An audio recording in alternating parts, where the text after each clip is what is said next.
خیلی ممنون. مرسی خیلی ممنون. روز شبیه دیگه لطفا این کار شماست اینا رو ببری برای ما. کیکو تو ببر.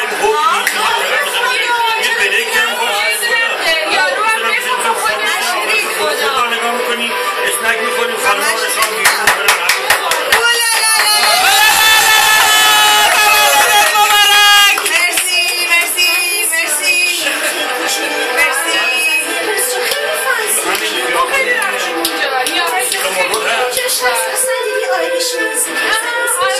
لطفا بشقاب برسونی. اینجا شم افتاد. عیبی نداره. چرا نمیای جلو شما؟ عیب نداره. مرسی. رقص شاهو از اینا ببندیم.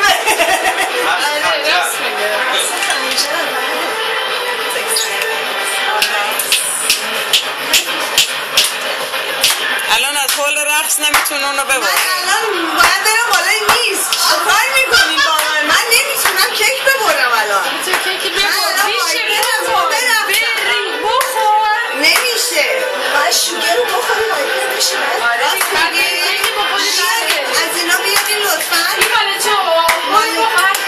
مال صاحب تولد. خب کم میبرم. بلدم. این بیار.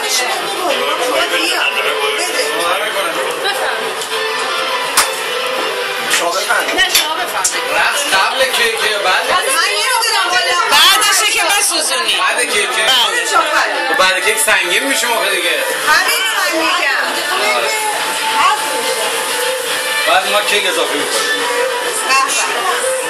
آقا گل اومد بغل من.